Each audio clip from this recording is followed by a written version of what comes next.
Okay, we are live. Thank you, Eli. Welcome, everyone. Let's get this meeting started. Let's see. It is now June, everyone. Thank you. All right. So can I get attendance? I've taken attendance. You've already taken attendance. Can I get a motion to approve the agenda? Motion to approve the agenda. Second. Okay. Trustee Ekman? Yes. We need discussion. Oh, hold on. Sorry. That's right. Any discussion? Yeah, I'd like to move that we amend the agenda. I think I move that we amend the agenda to add an item of discussion regarding the recent Black Lives Matter protests. I would second that motion. Okay. Do we do a roll call? Ready for a vote on the agenda? A vote on the amendment? Vote on the amendment. And then back Okay. out. Okay, vote on the amendment. Trustee There Ekman? needs to be discussion of the amendment. Was that? Just open for discussion of the amendment? Oh, right. Sorry. Discussion on The amendment. Great. Let's vote. Okay. All right. Trustee Ekman? Yes. Trustee Green? Yes. Trustee Kleinman? Yes. Trustee Leha? Yes. Trustee Moore? Yes. Trustee Song? Trustee Song? Yes. Yes. Okay. And Trustee Vanderbrook? Yes. Okay. Amendment passes. Great. Thank you, Leah. Thank you, Jamie. So is there discussion now on the agenda? Because you have to vote for the agenda. Any discussion on the agenda?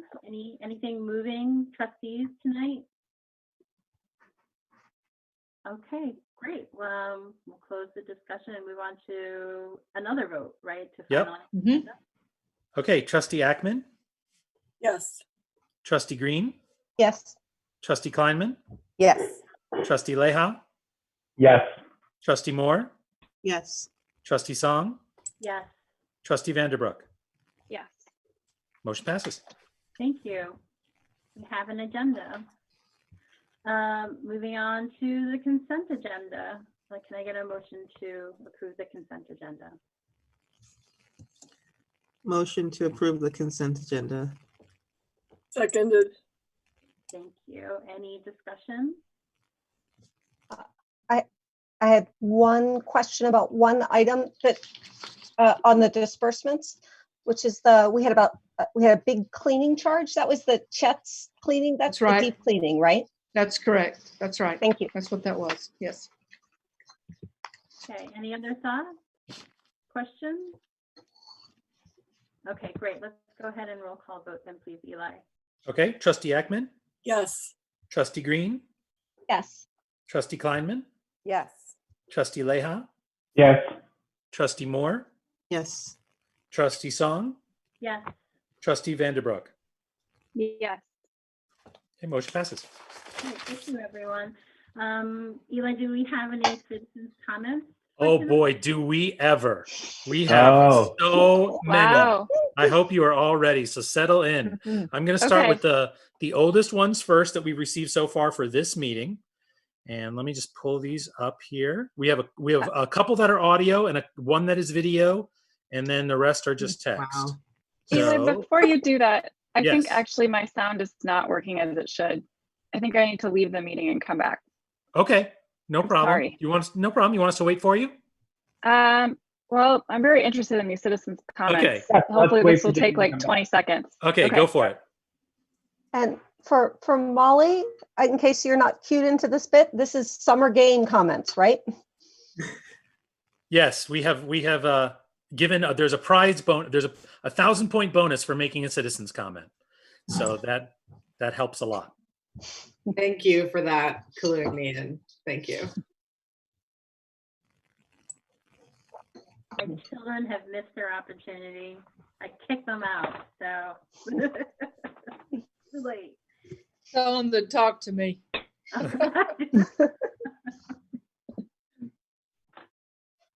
Okay, Jamie is rejoining. Jamie, oh, she's connecting. Jamie, are you back? I'm back. You sound way better. Do I Okay. sound You do, okay? you do too, yeah. Yes, Okay. definitely. Whew, okay. All right. All right. Okay, so first up, here's our first citizens comment that we received, which was at 1:30 p.m. on Friday after the badge had dropped at noon. This is from Thor Ham. Hi, Board of Trustees. My name is Thor Ham, and I'm going into 6th grade. My question for you is, how do you plan to reopen and keep the library safe? Another thing that I have is, how will summer game prizes be delivered if the summer game shop is open? Question mark. Thank you for all that you do, Thor Ham.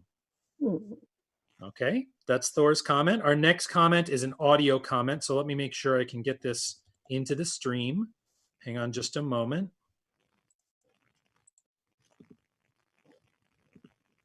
Okay, here we go. And here it comes. Hi, this is the response to the summer games. I just want to thank you for all the hard work. I love the games, and I'm trying to complete the citizens comment. 586-381-2884. The games are great, and my family loves them also. Thank you. Keep up the good work. Bye. Okay. Hi, this is the response to the Uh-oh, it's still going. Okay, there we go. All right, next up, let's see. Okay, here's our next comment. I, Deanna Lynch, just want to thank the Ann Arbor District Library for having the best summer games program and also for doing the bummer games to help with the COVID stay-at-home order boredom. The summer games is one of my favorite part of summer. And that's from Deanna Lynch. Okay, here's our next comment. Hello, my name is Kanchan. I just want to say that I truly appreciate AADL. It's not just a library, but a lot more than that. In this crazy time, AADL Bummer Games and AADL TV have been a lovely friend. Participating in the Bummer Game gave me that little escape from all chaos, negative, disheartening news all around me. Plus, I learned something new with every badge. Thank you so much, AADL, and its lovely, kind librarians and staff. I miss talking to our library people and their energy and kindness they show in all events. I miss volunteering for AADL and can't wait for time when it's safe for everyone to bring back volunteering. Looking forward to summer games. Thanks again, AADL. Best regards, Kanchan M. Okay, here's our next comment. This is from Sherry.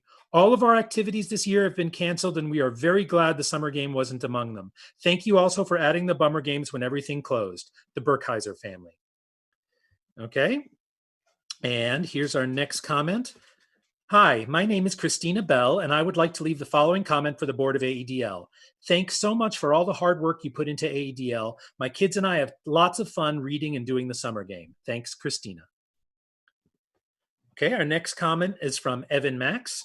This is Evan. This is a citizen comment. I want to tell you, if you do curbside pickup, then people will be very happy because the old people and they don't want to get out and pick it at the lockers or inside to pick up. This comment is for the board meeting from Evan. So Evan is one of our most dedicated summer game players. We hear from him a lot. He's a great player. All right, next up. I really enjoyed the bummer games. Thank you for all the work and dedication during the virus shutdown. I really appreciated everything the library was doing and putting out. I'm also very happy with the planned rollout for how the reopening is going to work. Thanks, Audrey. Okay, we're about halfway through. Here comes, this is from Susan C. Dear Board of Trustees, COVID-related measures caused Ann Arbor citizens to have a decrease in City of Ann Arbor services. The availability of library, public transportation, and parks and recreation programs have been impacted. The citizens of Ann Arbor should receive a reduction in the amount of property taxes required, since the amount spent must have decreased. Sincerely, Susan Collett. Okay, and here comes our next comment. This is from Kathy Scott. Thank you for your thoughtful responses and hard work of all of the staff to the library closures, the holds and due dates management, the bummer game, the AADL TV, video story times, and other events. As always, the AADL staff is amazing. Kathy Scott. Okay, and we have one from a daughter, and then we have a video from her mom. Here's the comment from the daughter. Good job running the library. Thank you. That's from Amber, age 9.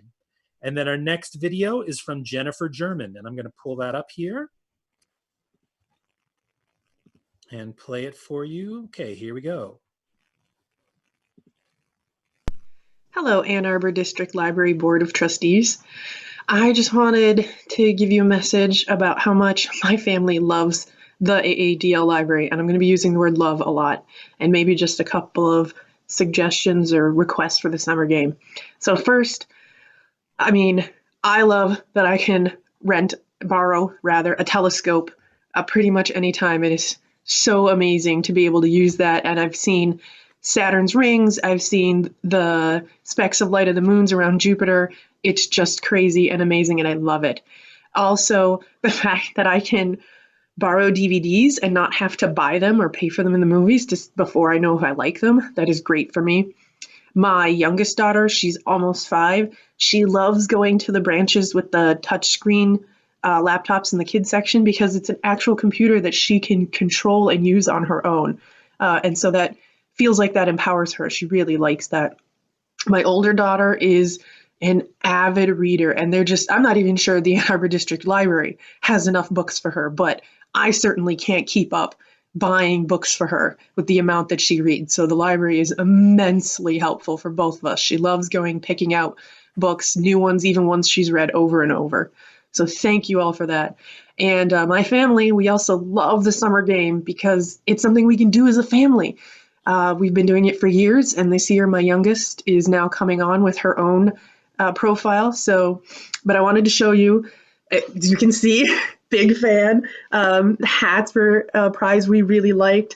Loved Dottie so much. I mean, I've worn her out and the zipper's broken, and I would love to get another one. But the other coolers, I've got a couple of these, work great.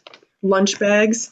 My favorite prize has actually this messenger bag, but the reason it's my favorite is because my older daughter 3 years ago spent so much time earning the points, going and doing all the finding the codes out and about at the libraries, at the parks and everything, and we had so much fun together, and she wanted to earn the 20,000 points to buy this for me, and she did, and I'm so proud of her for that, and I love that. It's still a great memory for me, so thank you.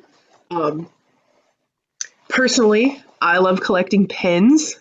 Those are really great.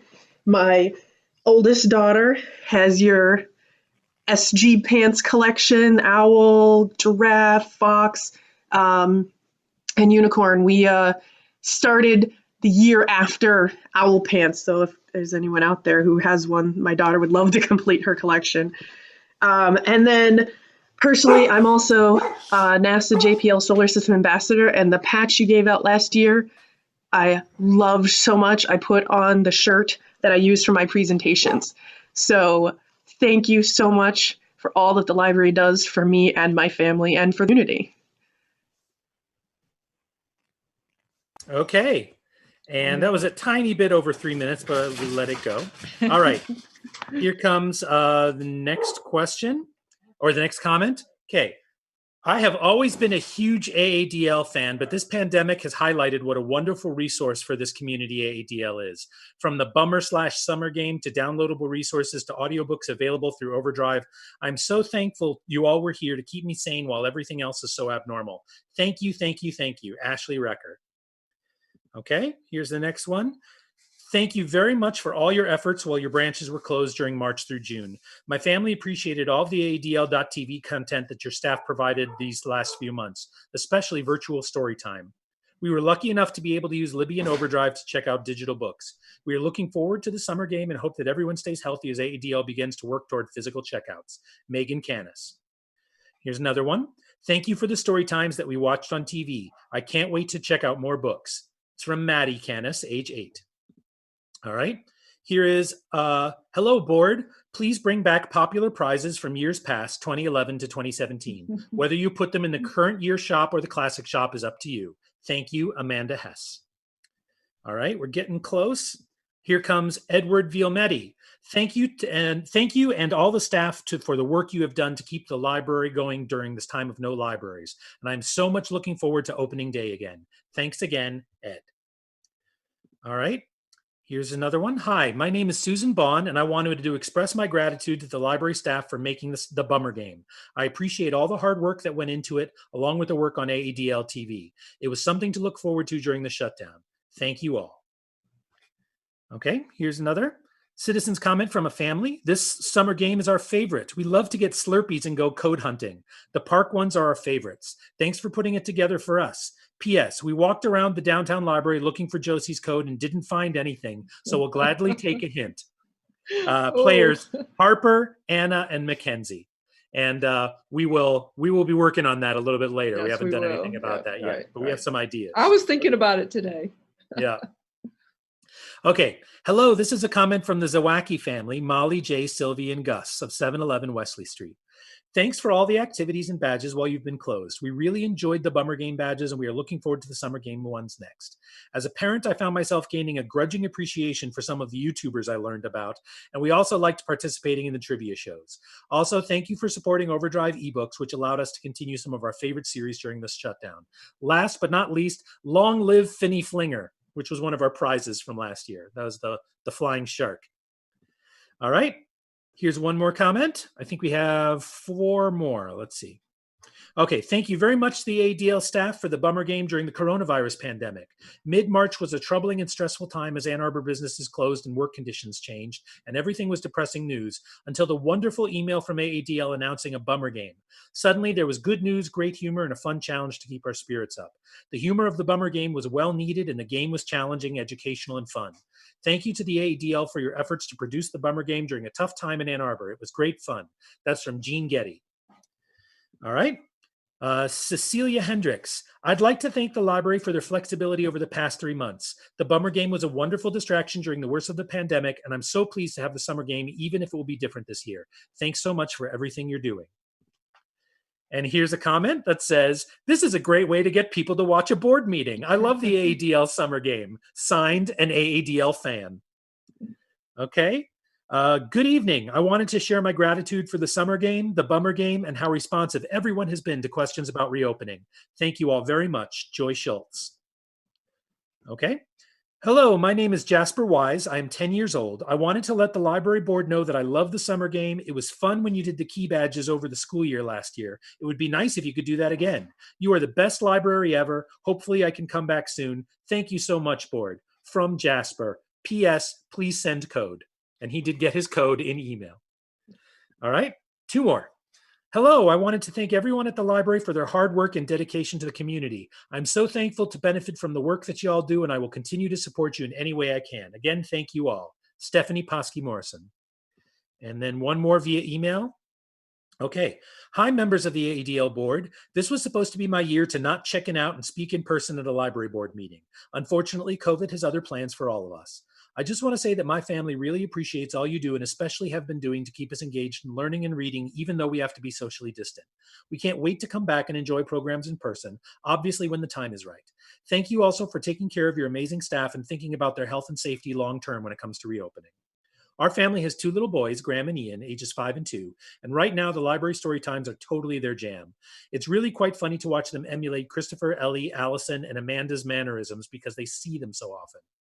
But long term, we would love to see a remodel of the downtown branch, especially with a better teen section.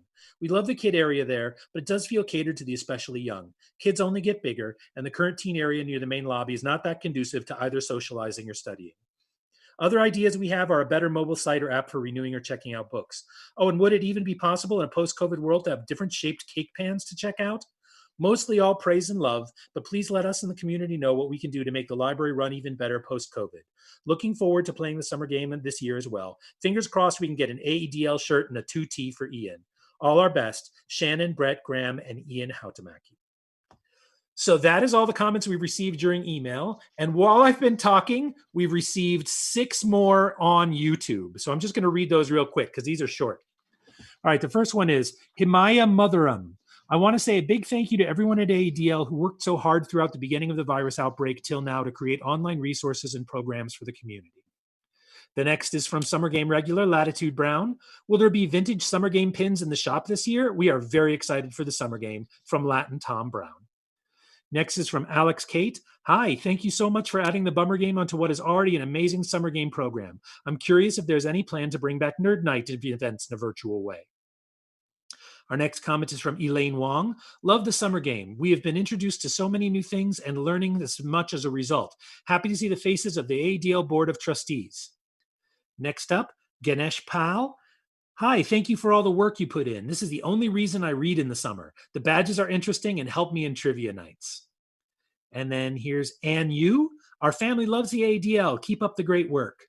And then finally, Hajar Mek. Hello, AADL Board of Trustees. You are all so kind to do the bummer game during COVID. I'm just curious, how do you choose AADL board members? Thank you for all you do. I really appreciate it. So the ones of these that have a direct question that are in the YouTube, I'll answer those back and forth. And then someone also adds, I love these live board meetings. The cake pan loan idea would be great. And that is it for citizens' comments for the beginning of the meeting. We'll revisit this at the end of the meeting. Thank you, everybody, for commenting. Very nice performance. That's fantastic. I'm always so moved by this. I think it's a real treat to hear from the community and how summer games is just really part of your life. That's beautiful. Oh my gosh. Okay. Gosh, so many good feelings with the library. So many. Shall we move on? Yes. Okay. Let's move on to financial reports with Josie, please. I have the financial report on page 15 in your packet. If people are looking at it online, it's page 15. Begins with the financial summary for the 11 months ended May 31st, 2020. The cash, including investments, decreased by $1.2 million from $12.9 million on April 30th to $11.6 million on May 31st. Our tax receipts as of May 31st, we've received $16.5 million, which is 97.7% of the annual budgeted tax receipts. And there's about 400,000 remaining to collect by June 30th, 2020. Our fund balance, we increased from 8.178 million to 8.287 million. Not a lot of increase, but some in that month. In the financial summary, the revenue, the total cash receipts through May 31st equals $17.7 million. And so the details of it above are at the top, but the primary information is that total cash receipts were 17.7 million. Expenditures year to date total 14.3 from the general fund and 639,000 from the capital fund.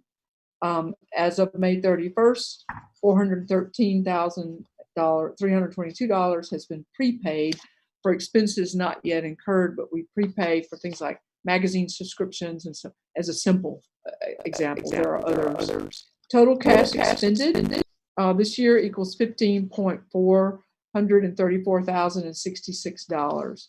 Revenue over and under expenditures. Actual cash receipts are at 100.01% of budget, and actual cash expended is 87.34% of budget, which is indicative of the year we've had. So it makes sense that with a closure, we would be that low in our expenditures for the year. Grants and memorials, the Friends of the Library began the year with a balance of $65,970.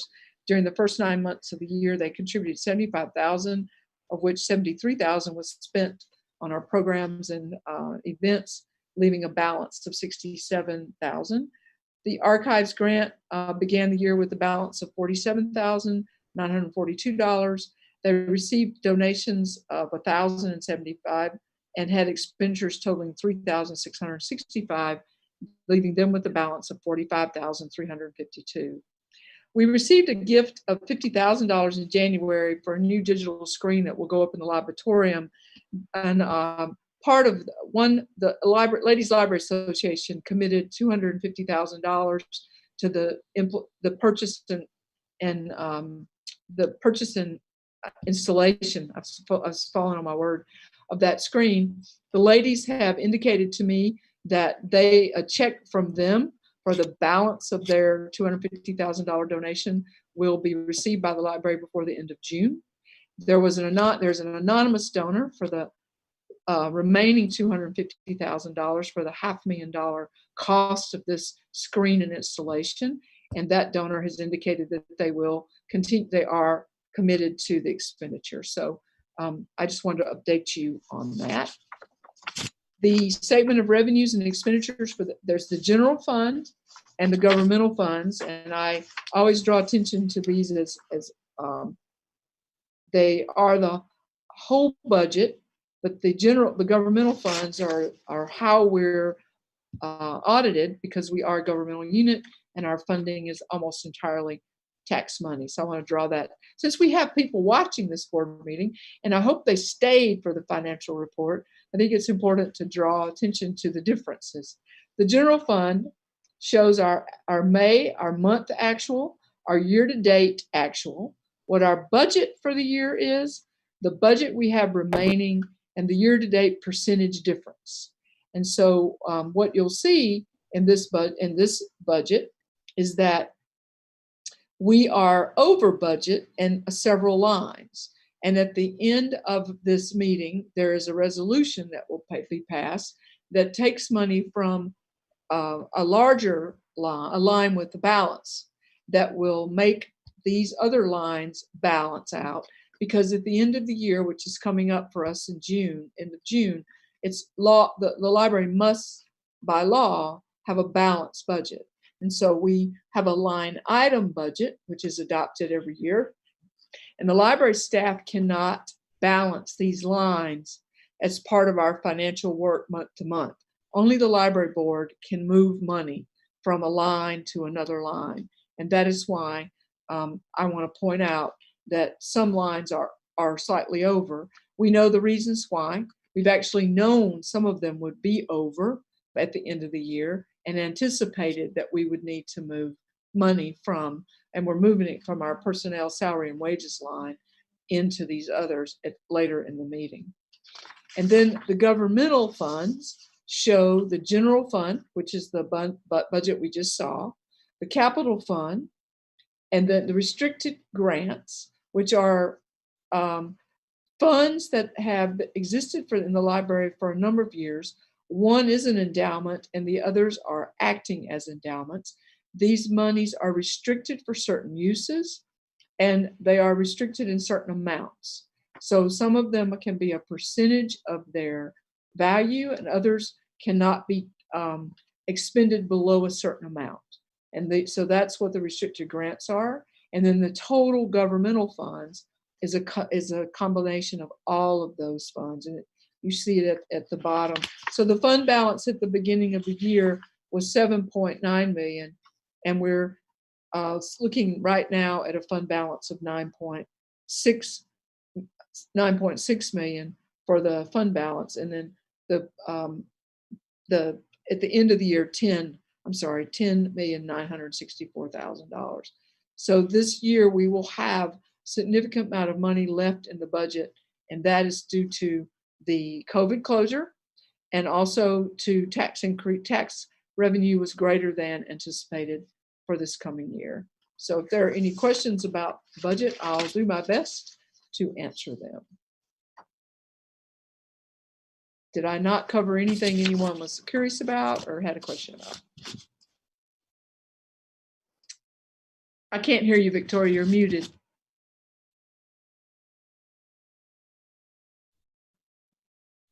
Victoria, did you want to say something? She got it. I did. Now I think I'm unmuted. Yeah, now you're okay. So I think I know the answer to this, and I think you alluded to this, Josie, but are items apart from salary that are significantly under our budget, like materials and library programming, that's a one-time lower than rather than an ongoing, we expect to be at those levels, right? The materials, I assume. Oh, materials, you will see a change in the materials budget in this month because we're now in the building. Just to give you an example, we're now in the building and we're able to unpack material and we've been able to find all the invoices. And so we've been accumulating the invoices so that we can pay the bills from the different places where we purchase materials. So by the end of the year, you'll see the materials budget hopefully close to spent. Although it's been a difficult year for this, so I don't think we're going to have a budget that's right on the line in that way. So but it should, more money will be spent out of materials than you'll see right now. Yes. And I know we are not in the position of we have a fund balance, so we don't have a disastrous solution here. But I think what you're saying is that in the next month, there's going to be a lot of activity and the numbers might change substantially. And that's just because of the circumstances we're in. Well, right. And so what we don't anticipate is we don't anticipate at the end of June having to come back to you and say we were actually over budget in certain areas, because at this point we aren't going to be, because we're not going to allow ourselves to be. We've anticipated where we're going to be over. We've asked for the money to be moved so that we can be balanced at the end of the year, and we won't spend more than we should this fiscal year. If we have to defer to next year, that's what we'll do. That's it. Thank you. Mm-hmm. Any other questions? That was a good one. Great, Tracy. Thank you. Thank you, everyone. We're fortunate to be in the financial position that we're in. Yes, we are. Great. Moving on to committee reports. We had an executive committee. I'll speak up a little bit louder. We had an executive committee meeting earlier at 6, right before this meeting, with myself, Jim, and Corrine. We spoke about the Black Lives Matters action, community action. You know, one thing I noted, you know, this is a committee of all people of color, and it was I think a really good, lively discussion, one that I really looked forward to. So thank you, and thank you to Trustee Vanderbrook too for making that budget, or not the agenda amendment. And I think, you know, we'll have a rigorous discussion later on too. We spoke a little bit about the August meeting, how traditionally we've had August off. And Trustee Green had actually messaged me about this earlier too in the month, and asking if we were going to have a retreat this year. The consensus with the executive committee was that, given that so many things are changing, it just didn't really make sense to spend you know, a half day doing a retreat like we've done in the past. And instead, what we'll do is go ahead and convene an August meeting as we would normally, just so that we can kind of catch up with what's going on as we reopen and plan for the fall. So we talked a little bit about that, and we'll talk about it later too. And preparing for the candidates event next week. We have 4 seats open on the library board. And traditionally, for folks who aren't aware, the library board is actually, since we're about sharing information, we actually share information on how you can replace us through these trainings, where we share a candidate information packet on how to register with the clerk, get on the ballot, and answer any questions on our experiences when we ran.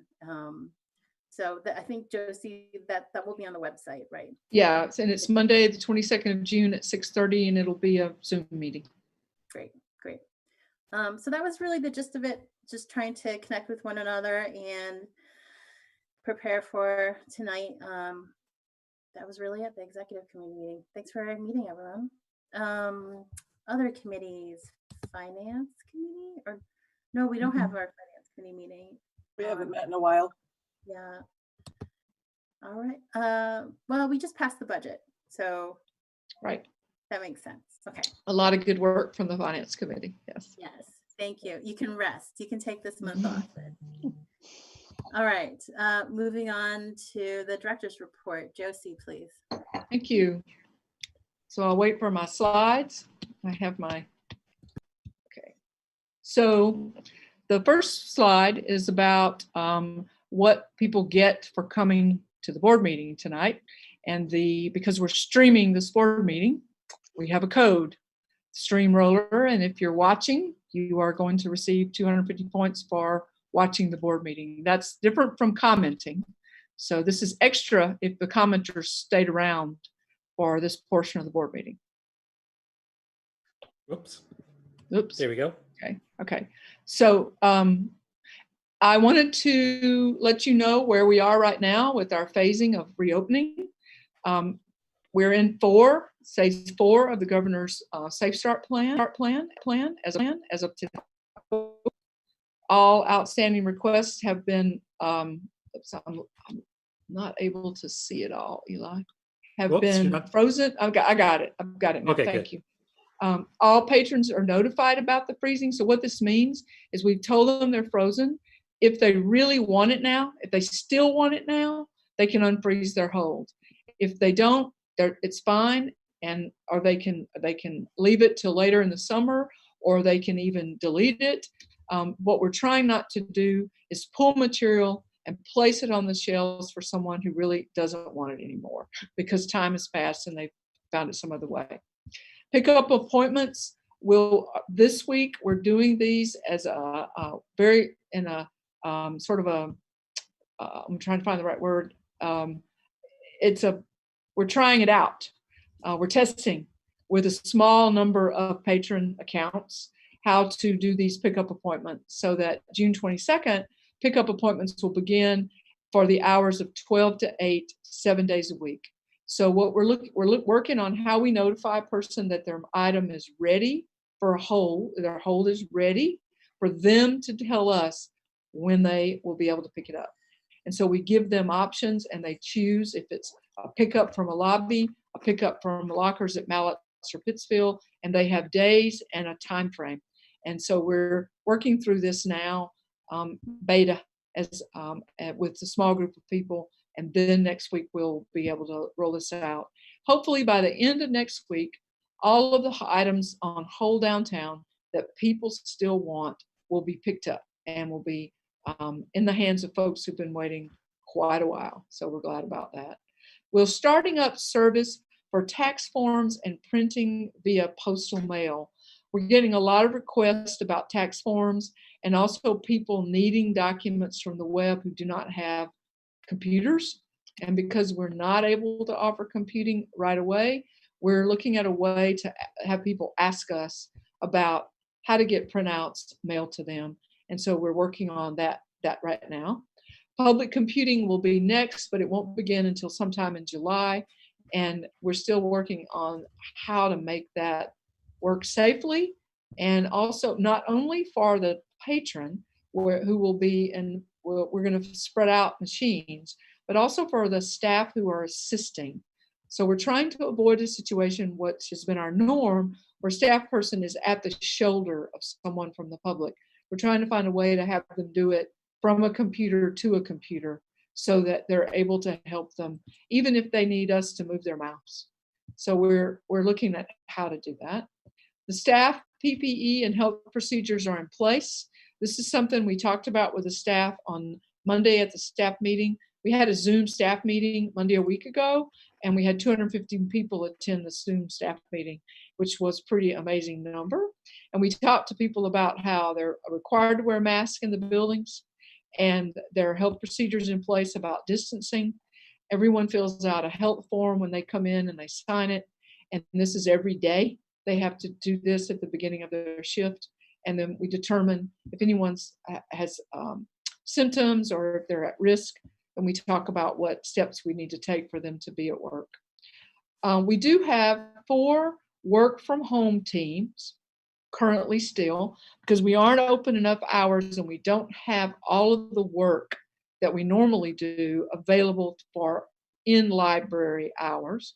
People are still working from home, and we have 4 teams, and anyone on staff who's interested in working on those teams, story time is one.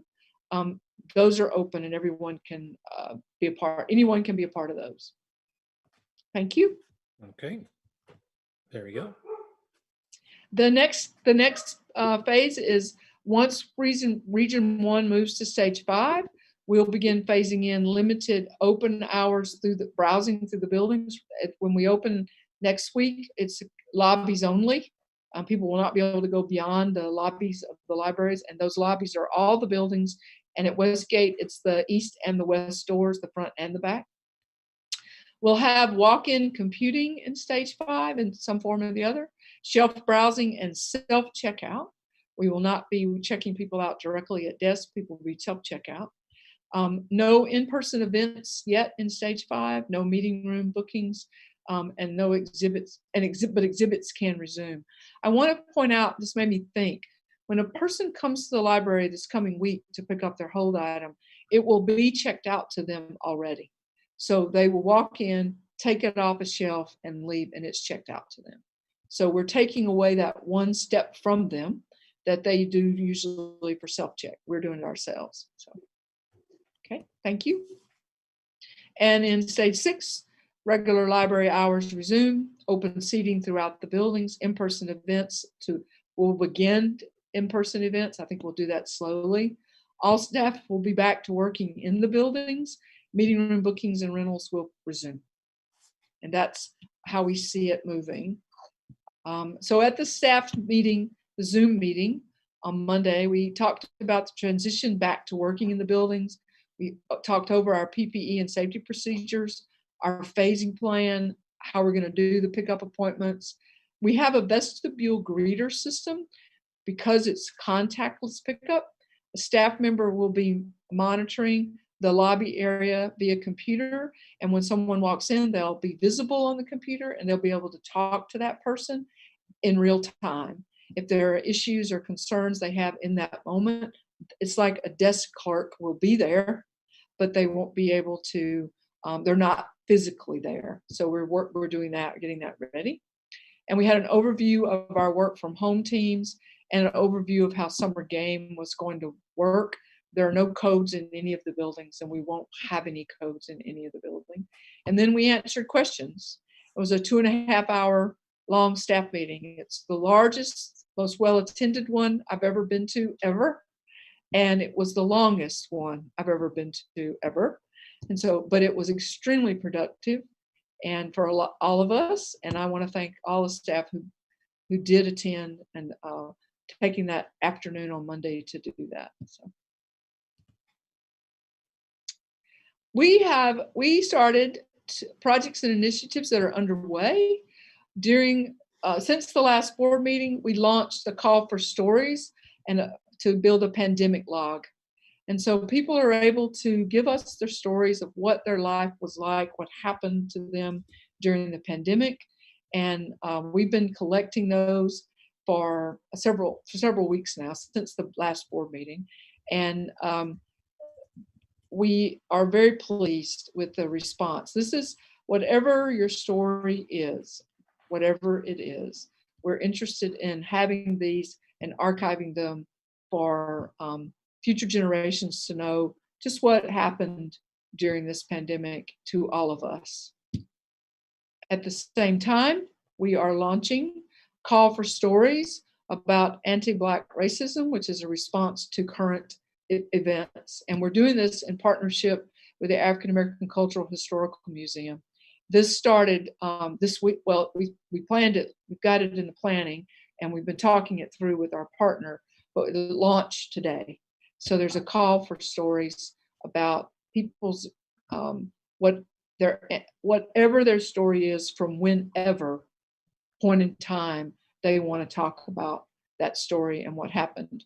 And we have also given people the opportunity of putting an embargo on their story, and they can tell us that they don't want it published or released before a certain point in time out in the future, and they tell us what that time is. If they're uncomfortable with that being public now, that's okay, and we will make sure that their wishes are adhered to stringently. And you have my word about that. We think it's important to collect personal stories from people with respect and within the however safe they need to feel. We want to do that. So thank you, Eli. Black Lives Matter discussion series. What if you looked at our website right now, you would see on the carousel a large graphic of Black Lives Matter. And if you clicked on it, you would find information about the projects and initiatives that are listed here. We've spent the last few weeks talking with our partners in the community, people we've worked with over a long period of time, the staff, talking with the staff about how best to respond as a public library in Ann Arbor to the series of events that have occurred since the tragic murder of George Floyd. And we want to make sure that we respond to this in a way that is respectful of our community, and listening to what we've been told would be respectful. These are the initiatives that we have currently underway. This is not all that will happen, but in the 3 weeks that we've had and getting the library back open at the same time, this is where we've been able to focus. We will have Zoom book discussions beginning next week, and they'll continue indefinitely. And what I'd like to say here is that the indefinite is the really important word. We're responding to current events that have arisen because of centuries of wrong. And in order for the library to feel as though it's a part of a solution and a change, we have to acknowledge that these discussions have to go on for a very long time. We don't need to have an end date here. We need to do this for a very long time. And so things are going to be continuing indefinitely. We have our book recommendations in our newsletter, and that will go on every week. We've been doing that for several weeks. The book discussions are going to be led by some people on staff, but also by other people in the community who are working with us. We are also, with the partnership with the AACHM, we're going to relaunch the 6 oral history project video podcasts that we have, and we're going to re-premiere them on YouTube. So where they had been podcasts, we are now putting them out on YouTube. We have also decided, because of the success of the canvas art that's hanging on the chain link fence to the north of the downtown library that was done by U of M School of Art students, we're going to do a call for art, for collaborative mural artists around the Black Lives Matter protests, and we'll put the canvas art on the fence for also an indefinite period of time. We haven't worked out all the details about that, but you'll see that launch also very soon. And this is a capture of the website this afternoon. So we were planning and we just needed time. And so this is a sticky on the carousel, so this stays up longer than everything else. And if you click it, you go to more details. And there are lists of books about included in the discussion groups, from small children to adults, around racism and anti-Black racism efforts. AADL TV, I wanted to show you here 91,000 video views since we began, and 625,000 minutes of watch time.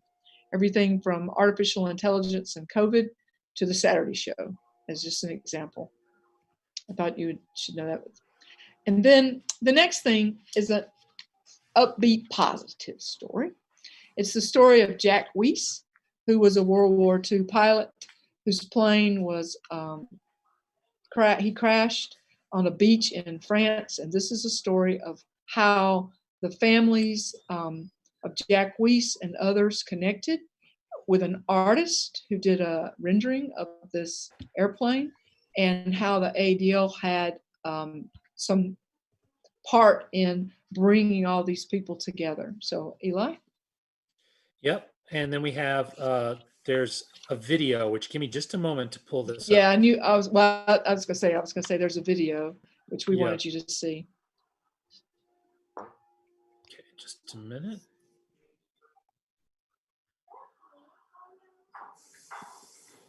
Okay, I got to change my screen share here, just a moment.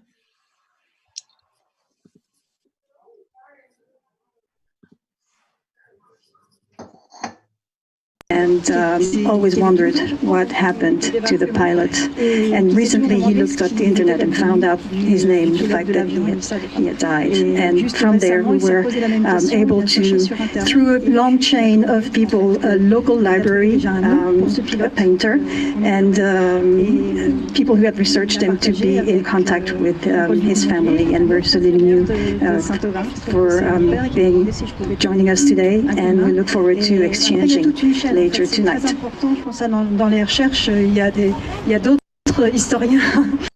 Okay. So that's from Ann the Arbor District- dedication. Right. So in that, the Ann Arbor District Library was mentioned, if you could hear it. And so that our part in helping connect the artist to the family of Jack Weiss. I think I met Mr. Weiss's brother, who was also a veteran, here a couple years ago on Veterans Day, an event where he spoke. And what I remember about it was Mr. Weiss was engaged and did not come home, did not get back to be married. And he talked about that and the family. So we thought you would be interested to know about this connection. And this dedication of this plaque was this past June in France. Thank you. The newsletter. The weekly newsletter has been a really valuable way to reach patrons. And we thought we'd show you some of the numbers for email opens and link clicks to give you a sense of one way we're reaching out to our patrons. This is incredibly successful. The number, I'm not going to read the numbers. You can see the numbers, and these are incredible numbers for an email newsletter, particularly for a public library. I mean, we're pretty astonished by that. So I wanted you to see this. So you see the summer game graphic down in the bottom left, and then just so you see what it looks like. Chalk Day. One of the things that happened was when the summer festival had to cancel its summer events outside and inside, they talked to us about what types of things can we do. And one of the things was a chalk day where people in town did their sidewalk chalk art in their own front yards or driveways, and then uploaded and send its photographs in and I wanted you to see that. We teamed up with Summerfest and David Zinn, and everyone in the city was invited to do this. And at the end of the day, nearly 200 entries had tagged the library or used the @A2ChalkDay hashtag while making some beautiful artwork. And these are just two of those chalk art. Did you guys know about this? Board members? Okay, great. And the social media response to the A Square Historical Signs Project, we recently featured the Ann Arbor Historical Signs Project in the weekly newsletter. And this is just one patron who went down a rabbit hole looking at signs throughout Ann Arbor's history and saved and archived by our own archives team. So that the Ann Arbor used to have a position sign inspector whose job it was to document violations in the city's signage laws. And now we have the photo collection of historical signs to browse. So the person really was into this. So the West Stadium Shopping Center, I think, is a fun one because you all know what's in the West Stadium Shopping Center today. So, right. Okay. One more slide. Is this one of them, Eli, that I have to? No. Okay. So here's the slide. And Paul Heil, he cannot thank us enough for the daily story time. And he's talking about how his 3-year-old is already hosting her own library show with her stuffed animals with her own stories. And he thanks us. And before we move to the next couple of slides, I have to give you a PG-13 warning. There's some language in these, so I won't read them out loud. I will have you read them for yourselves. Kind of like last month when somebody was talking about parental private time at the end of the meeting. AADL is providing this parental private time. So here you go. So I'm going to let you look at these for a minute, and so I won't be reading these out loud.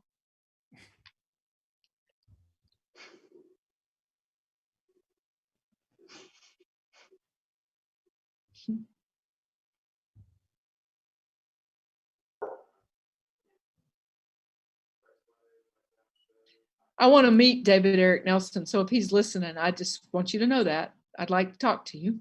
I would enjoy it very much. And we wanted to know, Eli, did you get the pie? Oh, no. He thought we made him a pie. Oh, I He see. was comparing his customer service to the experience of receiving fresh pie and ice cream. Oh, okay. I thought he was offering you pie and ice cream. I will say I was the person who helped him that night. He does. He says your name. I think he says your name. So, okay. So that is final comment. So that was it. Those are my comments. So you were able to read those. Any questions from anyone? I just had a comment that I'm completely unsurprised that it was Eli who was working at 8:14 p.m. Thank you, Eli. He was one of the what? I hope you sometimes take some time off. Definitely. For pie and ice cream. Yes. Any other questions or comments?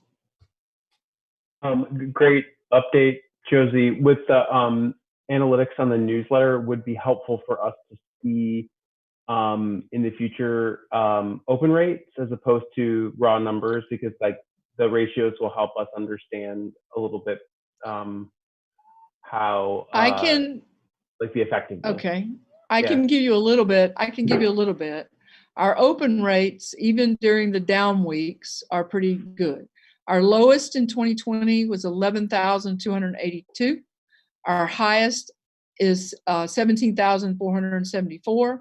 That was the week after we shut down for quarantine. The click-throughs are not ever really bad. They're between 3 and 8% generally. And if you're curious, our total email subscribers right now is around 55,000. 55,000. That's great. That's actually incredible. Pretty good. Yeah. So I did have that, Jim. I just didn't say it. I'm sorry. So I'm glad I had it. Okay. Anything else? Josie has, with the summer games launching and codes not being available inside libraries, have you been able to work with enough folks and figuring out, I don't know, positioning codes elsewhere? I mean, we'll continue to work with the parts. Is there anyone else? Well, I don't know. Would I be giving it away if you answer? Like, I'm assuming creative about this and safe. We are being, banners are on all of the buildings. They're already up. Banners are on the street. The truck will be driving around Thursday sometime. AAATA has a pause in what we can put on the buses right now, and that's not their fault or ours. It's just how it's timing wise out. So there will be codes on the buses, but we're not sure exactly when. As far as other locations in town, Eli, do you have any more you'd say about that? Well, one thing is that this year, instead of us having a couple of parks and then there's a scavenger hunt that goes through the park, every park that has a sign has a code. Every single one. It's like over 100 parks. So the goal will be to visit every park in Ann Arbor, including the tiny ones, instead of trying to like intensely visit some of the bigger ones. So that's coming in the next couple weeks. And then the other big thing is we have a completely new type of code that's going to launch in a couple weeks that I think is going to be a big hit. I'm not going to give anything more away about it than that, but a new way for people to get involved with the summer game that we haven't done before. And I think it'll be a lot of fun. Our idea about the parks was to spread people out, to not have people congregating in a few parks at like to grab a code somewhere, but to move people. And also it spreads the codes out through the whole city. So if you don't live near that park and you don't have a way to get to that other park, you have access to codes in your neighborhood. Can I ask, so I think that's absolutely fabulous, and I can't wait to figure out what the brand new thing is that you all are up to. But I have one question about the parks. Are we doing it just in the city parks, or are we doing it in some of the parks and nature areas that reside within the Ann Arbor District Library but are outside of the city limits? Does that make any sense? Yes. This year, because we want to leave some place to go for it, this year the main focus is on the parks that are within the city of Ann Arbor. There are some challenges that are in, for example, our partnership with Summer Festival has the Scio Nature Preserve is one of the things that go to as well. Yeah, so there's a little bit on that, but we consciously chose the townships to save for future years so we don't run through every single park in this year. So this year the focus is the city of Ann Arbor parks, and then we'll move into the townships. So we still have lots to do for future years. Well, thanks for thinking about the people right outside the limits. That's great. And then Josie, do you feel confident that we have enough PPE for staff, or can you explain what that plan? I'm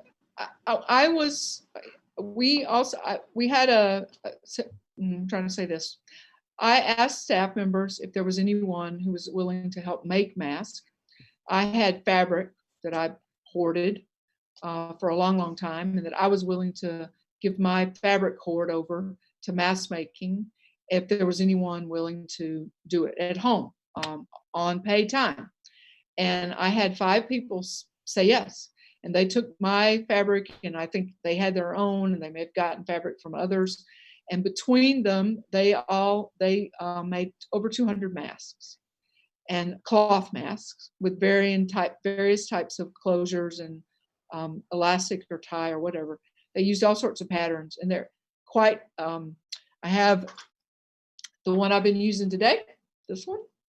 And so I took those around to the branches today and spread them out throughout the system so that people have an opportunity to take one if they wanted it. I saw people there with PPE on that we had provided, but I also saw people with PPE they made themselves or purchased for themselves that fit them and they're comfortable with. I think we have to understand that people have different needs with PPE. It's hot. It's hard to wear all day long, and they must, for the most part, if they're here.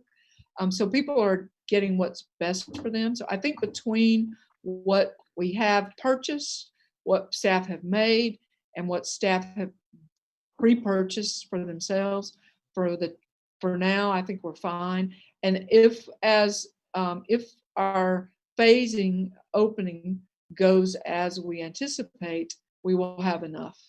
And we do have enough sanitizer, hand cleaner. I'm confident to get us through till August or September phase 6 opening. So I think we're able to say we do. Yes. Can I ask a follow-up question about that? Which is, are you guys thinking at all about any accessibility concerns there might be as a result of covering a mouth? Some people might rely on lip reading. We do have staff who rely on lip reading, and some of the masks that were made have a clear panel. So that, and those I put out today in the location where that individual is scheduled to work. So for those people who are with that person, there is a way to do that. Yeah. And I guess as we become more open to the public, I'm just wondering if it's something that eventually all front-facing staff might have to think about just to be accessible to patrons. We'll have to, it's interesting to find one that's ready-made, purchasable in that way is not easy. And so the staff member who made it found a pattern out there and then made it work. She said it didn't really work, so she made it work. And the other thing that has come up is and this is something to know, and there are staff members who are allergic to the plastic that you would use in a mask like this, and they couldn't wear it for that reason. So they can't all be that way either.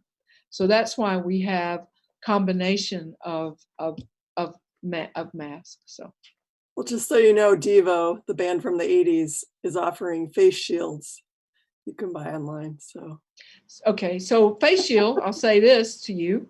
We're not letting staff come to work with just a face shield, because a face shield itself does not cover the chin and the full mouth.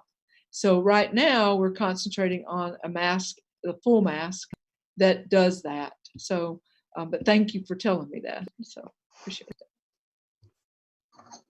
Yes, Molly, hi. Hi, related to that question, I was wondering if there are adaptations you've made to spaces, sort of staff spaces, break rooms, and also if you've thought about adjustments to outdoor spaces. When you mentioned that they were going to be in masks all day, I was thinking, gosh, I'm going to want to go, if that was me, I would want to go outside periodically so I could take the mask off. Yep. So as far as the adjustments inside, everyone is being asked to manage a 6-foot distance when they're around coworkers.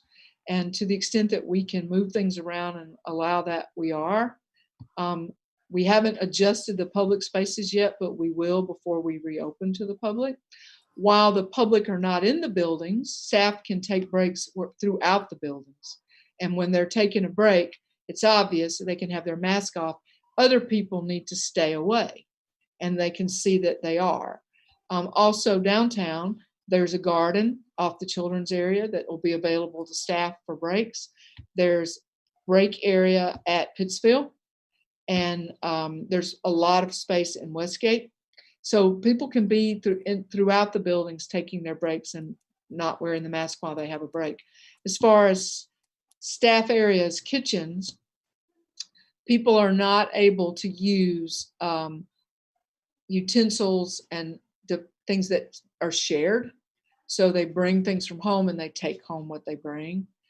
They are able to use, the sinks and put things in a refrigerator, but they're not able to, we don't have utensils that people can share.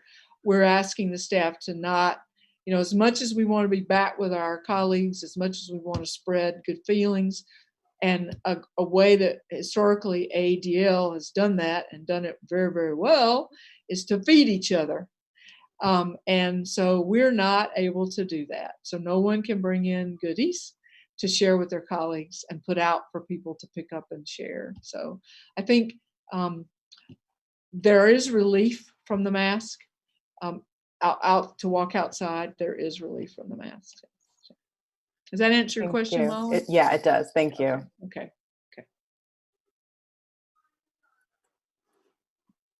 Anything else? Thank you. Well, I have just one more.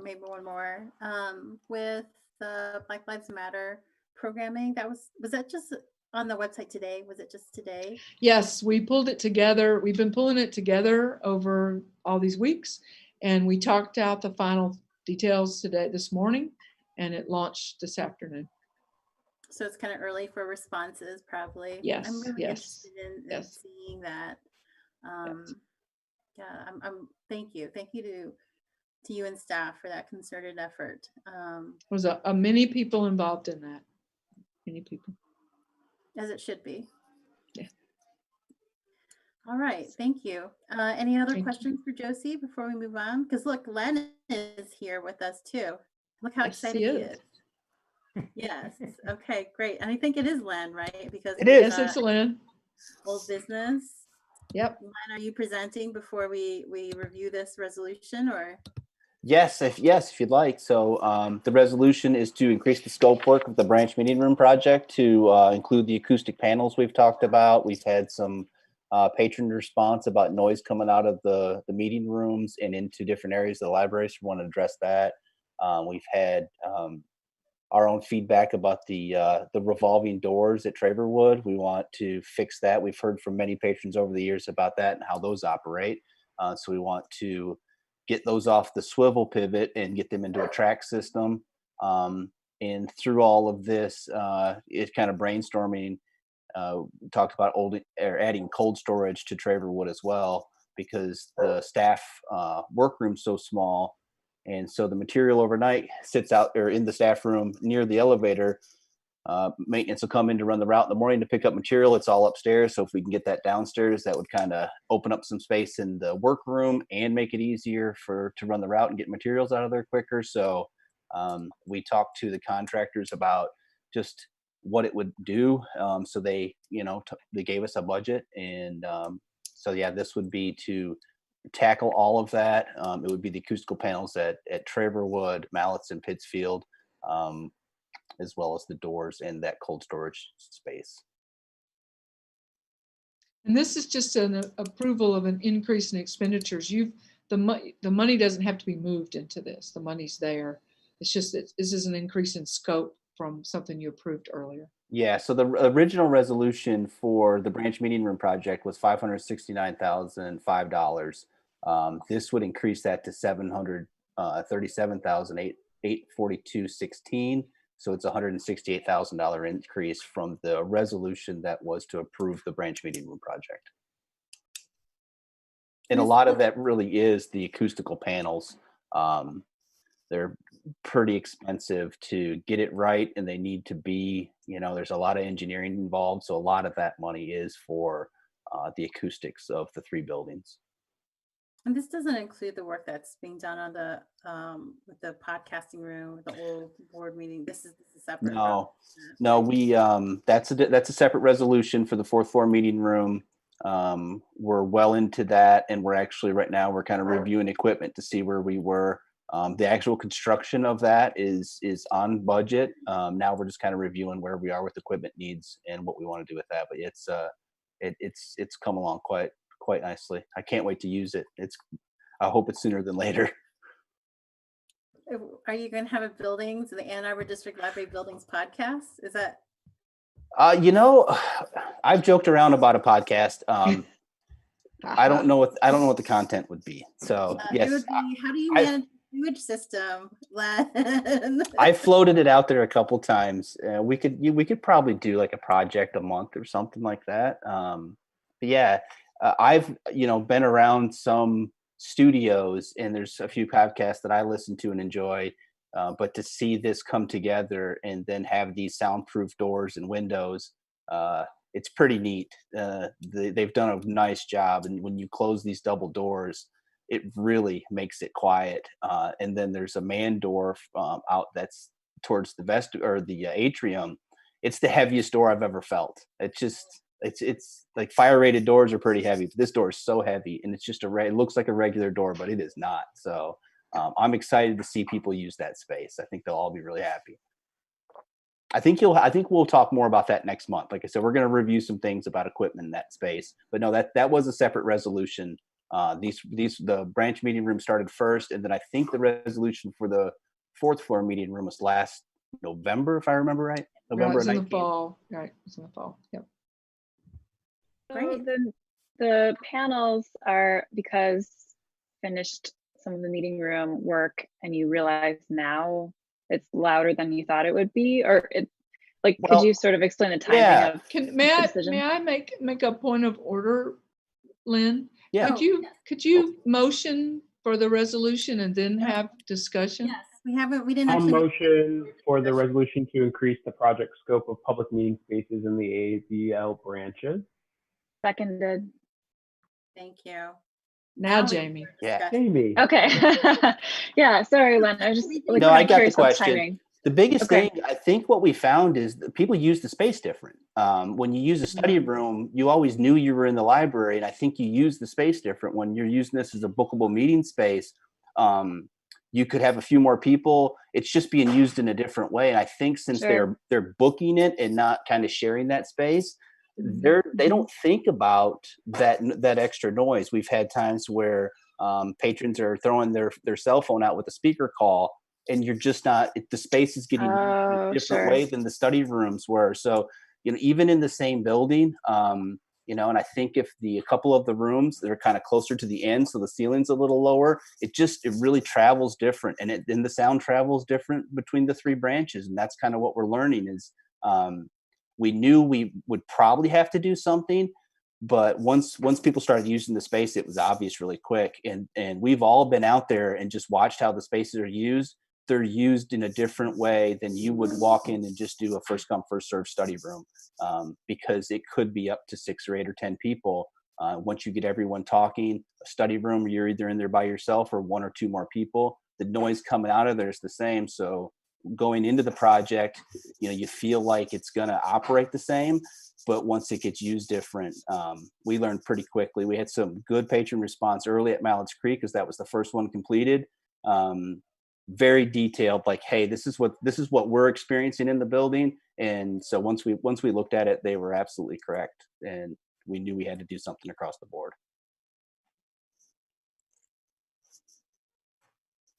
That's really helpful. Thank you.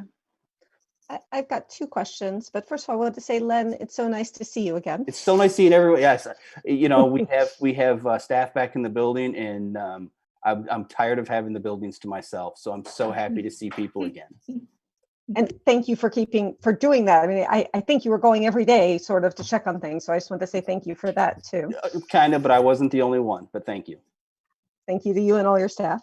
So I have two questions. First of all, I'm sorry, what are we doing? What's the cold storage? I don't understand that part of it. So if you go, the parking structure under Traverwood, when you go to exit it, there's the elevator that that patrons can use from one side, but the back side of that's the staff side. So we bring it, when you bring that up, if you go in from the staff side, it opens on the opposite side. I think that's how it operates. But above that elevator, that elevator actually opens up in the staff workroom. So in the evening, or so we run the route twice a day. That's full of material there, sitting on carts ready for pickup. If we can get that down to the lower level, and it has to be out of the weather, so it's basically an 8-inch block wall with an overhead roll-up door, and then our truck backs up to it, and it takes the material from the cold storage room versus having it in the workroom. Let me jump in for just a minute. Cold storage simply means it's not heated. Yes. It's not cold storage like an archival space. It's Yeah, just going to be. that's where I It's was. just. Sorry. It's just going to be. It's just going to be cold.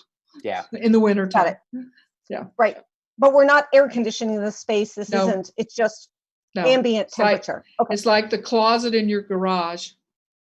Yeah, Got it'll it. be warmer Okay. than the outside, but it'll be whatever temperature it is. Yeah. Okay. And then my second question is thinking about doing anything in the branches. What's the impact going to be in terms of open time in our branches? Is it work that'll happen before we reopen? Will we have to close the branches again for the acoustical paneling and stuff? What's the impact on closures for our customers? No, so the acoustic panels is a process of just measuring, which we can do when we're open, or even right before open or after close. And then everything gets shipped to us, and it has a rest period. And again, we could do this before we open. There will be, on the panels itself, I don't see any impact to staff, or I'm sorry, to the public. And the same thing with the cold storage. We can do that work while we're open, and because it's kind of out of the way. The doors, we've had a lot of conversation about that. We would probably, because it'll take a floor cut to do that, we would schedule that for first thing in the morning or weekend. There'll be a loud, rough work, and then after that, I think we'd be okay.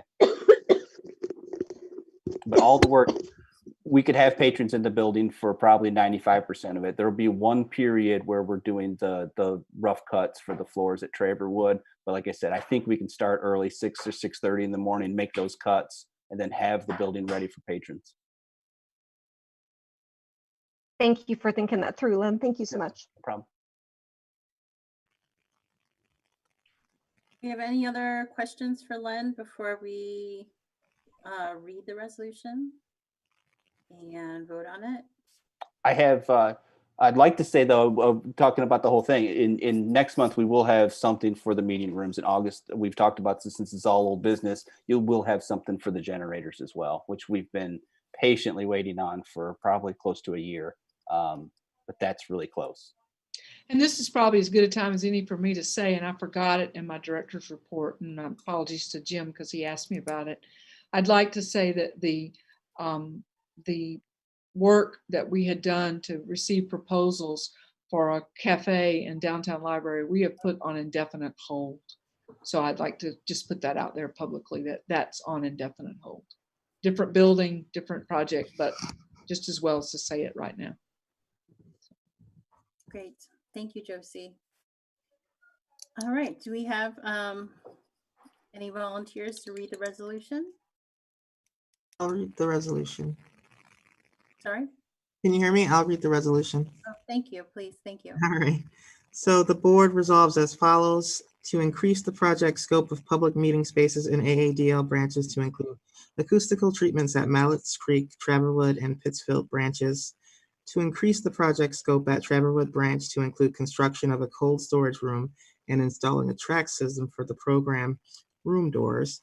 To authorize the capital project funds total project increase of $168,837.10. that all resolutions and parts of resolutions that conflict with the provisions of this resolution are rescinded. Great, thank you. Thank you. Well, we've had our discussion. Do any remaining thoughts before we do roll call vote? Okay, great. Eli? Okay, Trustee Ackman, Yes. Trustee Green, Victoria? Oh, Crikey, my fault. Yes. sorry. Okay. Trustee Kleinman, Yes.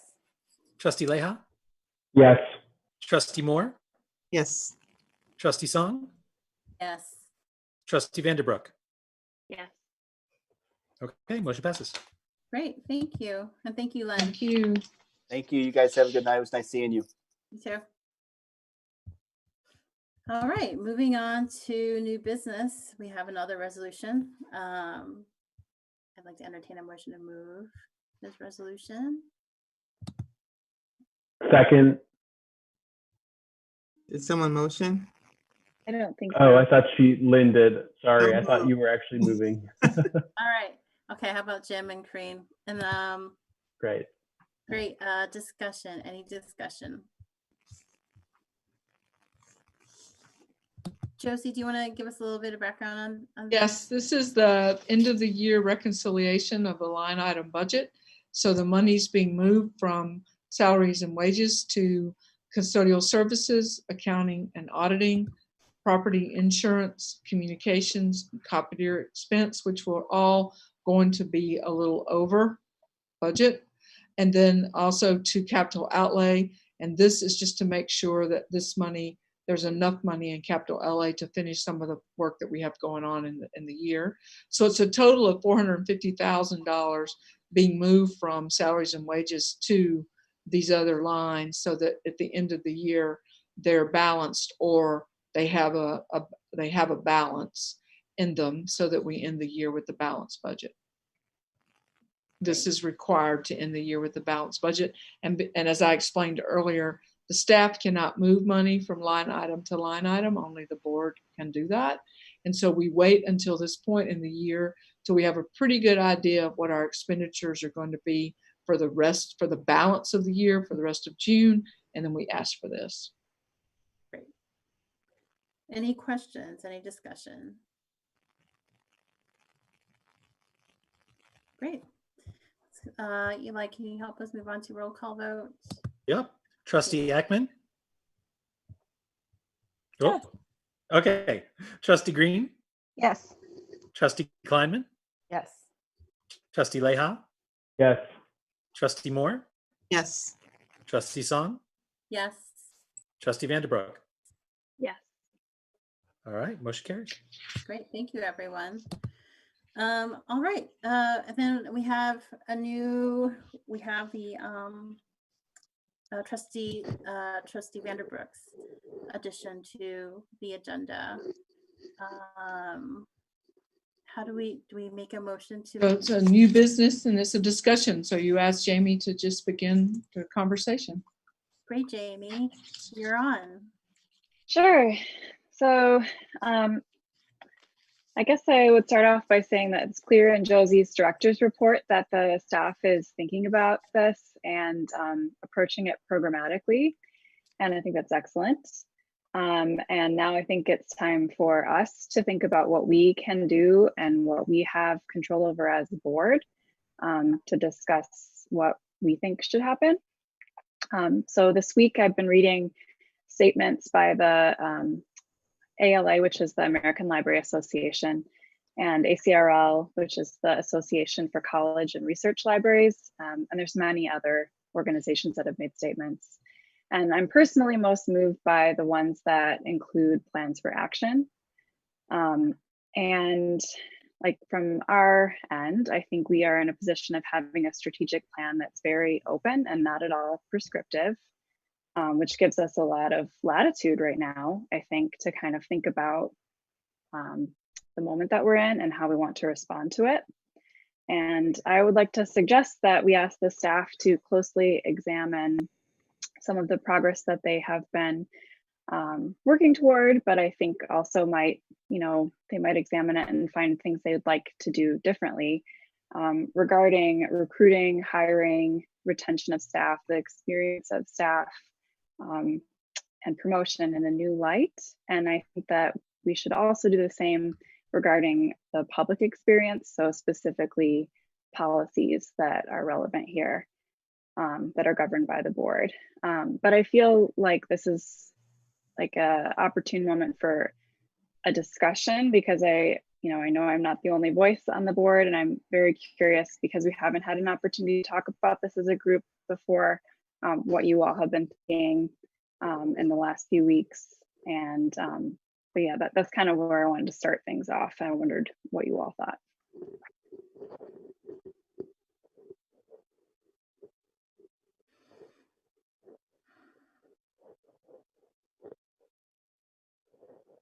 Well, Jamie, I definitely think we should do something.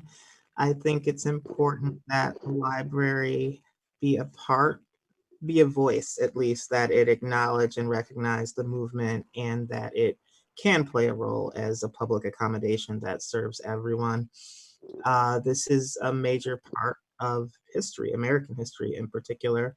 And so I think we should do our part to, and I think I was glad to see that the staff came up with something and without any guidance from us. And because my first thought was maybe they're waiting for a signal from us to say something. But as usual, they've been thinking about this and working on this for weeks now, and surprised us with a nice carved out agenda. So I'm glad to see that. I'm excited to see what books are chosen and excited to participate. I think, if we want, we can do a statement and provide further guidance and support. It's always good for the community to be able to look to that, to see that there is a statement from the Board of Trustees saying that this is something that the board understands and cares about and supports. And so I think that never hurts. I'd like to echo to what Jamie said about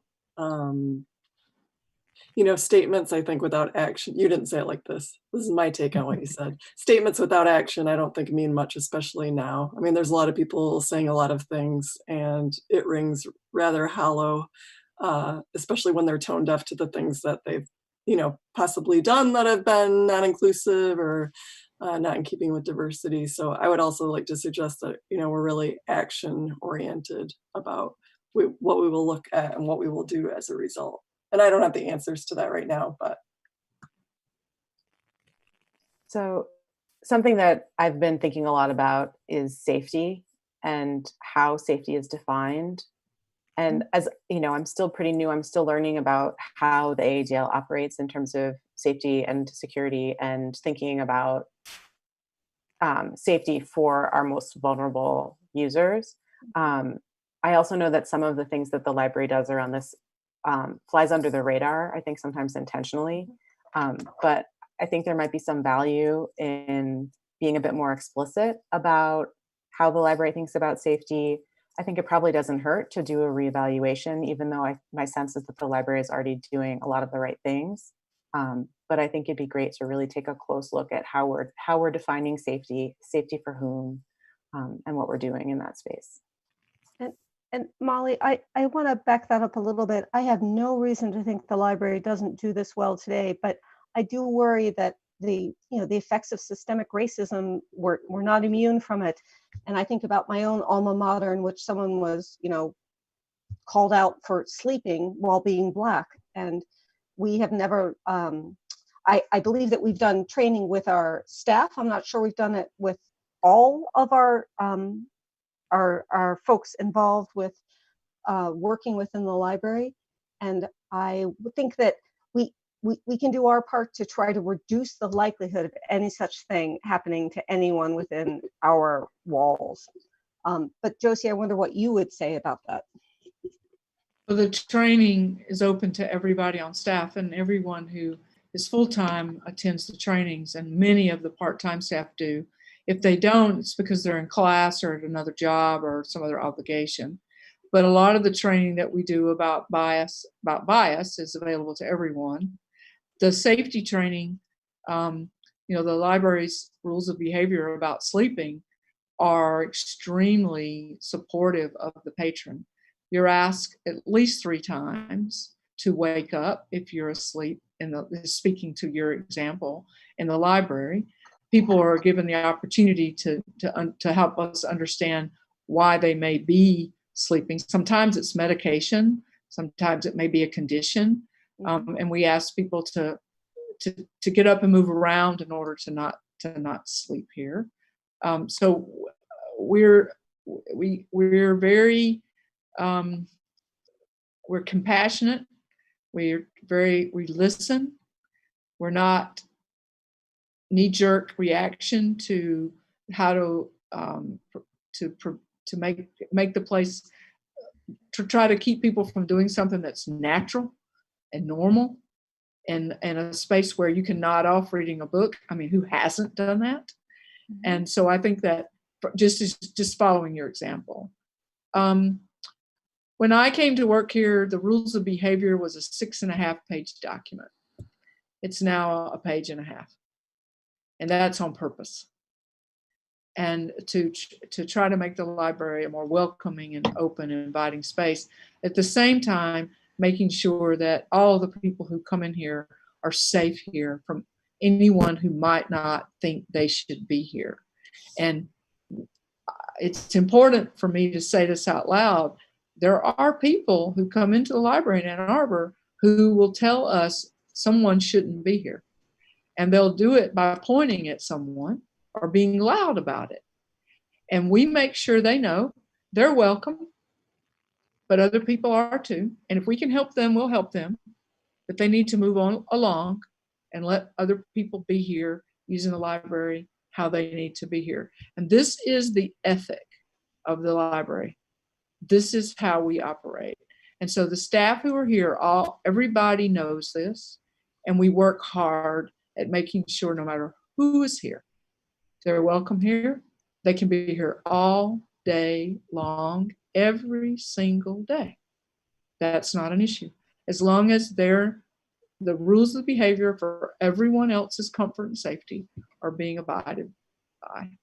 And that's the ethic and the culture. It's a culture of generosity, graciousness, and compassion, and we work hard at it. And we might not always get it just right, but we work hard at it. Right. I just I wanted to add, when I first joined, or when I joined the board, I wanted to look into trespass concerns and whether there was any bias in how frequently or who might be more frequently trespassed from the library and for how long. And that, Josie and Eli were transparent about it. They shared with the executive board a list of everyone who had been trespassed, I think in the last 2 years, maybe. The concerns surrounding it, how they dealt with it, how they were open to removing the trespass earlier if needed, and how it was only used as a last resort. They were open to considering additional oversight by the Board of Trustees to make sure that there was, an avenue for appeal for people who felt like they weren't dealt with fairly or heard or had other concerns. And so I appreciate that they were open to that, willing to take a second look, and just have a different perspective, because I think Jamie said that's not something that, generally the Board of Trustees looks into or takes into account. And so, that was helpful. And I think the Ann Arbor District Library is always doing the work. I think it's a very active staff, very active leadership. And we can be an active board as well in what we do.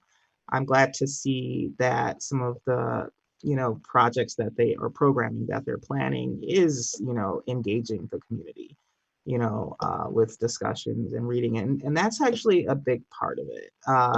And as far as what we're going to do with hiring and staff and how much systemic racism has determined what the staff looks like.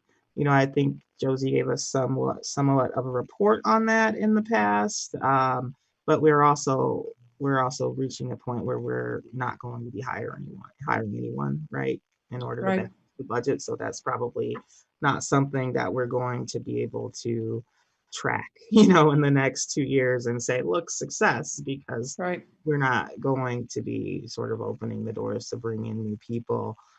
Though we can look at, you know, promotional opportunities and things of that sort. And so I think we should just continue to be active and vigilant and continue to have these conversations. And you're right, at any point where we're contracting, maybe we should say, oh, like, did we open this up and consider contractors outside of the box? Are we just using the same contractors that we've always used, right? So it really is about being vigilant and making sure we consider issues outside of the box every time they come up, because even I don't, you know, I don't always think of it, but it's systemic. So it really is in everything that we do. And so we really have to keep it on our radar and continue to assess it throughout everything we do. Yeah, I think that's well put, Corinne. Like a lot of what I've seen in the last week is media organizations that have almost exclusively white leadership and like a huge blind spot to the way that it has felt to work in those companies. And so I think there have been some excellent changes at AADL in a good direction. But I think there's also this question of like baking that into the system a little bit better, like rather than, I think that it seems like AADL is very focused and intentional in this area, both programmatically and from a organizational perspective. But I think that could be potentially formalized through working with the board in a way that I think that would benefit the organization going forward. So that's kind of what I'm interested in hearing about from the staff, because we had talked about, you know, now most of the staff has taken bias interruption training. So, you know, what has the impact of that been on the hiring process? What is the staff leadership makeup now? What has it been in the past? Like, have their efforts been successful? What do they think they need to do to sustain this direction? You know, rather than like kind of leaving it in an informal place. I think I'm about to have a bedtime visitor. Would you like to say hi? Hi, Otter. Say good night to everyone. Well, if I could jump in for a little bit, you know, when the protests first happened, I called Josie and asked her, all right, Josie, can you just let's just review how do we work with AAPD in our police department? How do we engage them? When do we engage them? You know, and under which circumstances? And Josie was just very, very candid. We don't have a contract with AAPD. We have staff, security, and unlike other libraries that you see around the country, or that you might see around the country, where in a more, you know, in a downtown area, you know, we don't have police stationed inside the library, and that's a purposeful response to understanding what public safety is, and how we interpret security, right? And how we partner with our patrons in understanding, you know, the resources that they need beyond just books, but understanding where they're coming from, and then reaching out to community partners so they get the help that they need. So, and that includes community mental health. So, you know, the county health department, and Josie works actively with the Shelter Association. We rely on partners, and I really appreciated Josie's response and understanding when it comes to, you know, poverty is not a crime.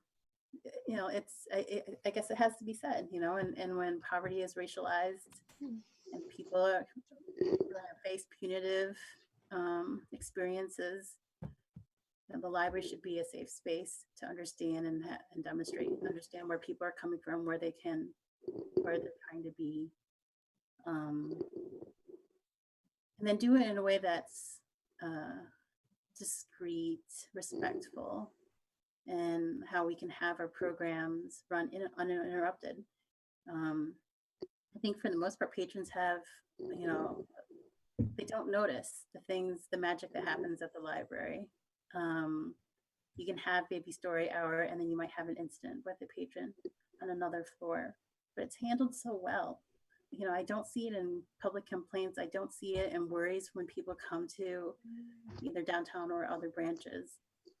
But I appreciate that, Josie. I don't know if you have anything to add on how we work with AAPD as in partners when there's something illegal that actually happens. But until then, we rely on our own staff. We don't call the police unless there's a situation where a patron is a harm to themselves or threatening harm to others. And we do call the police when that occurs.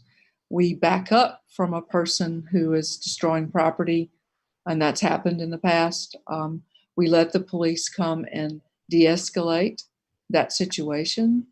I think that in my 20 years here, I've seen a gun drawn once in the library, and it was early days. There was a cocaine ring operating out of the downtown library, and there was undercover police officer in the building, and he followed a person down the stairs, and the person realized, and he started to run, and the police officer drew his weapon and told him to stop, and the guy did.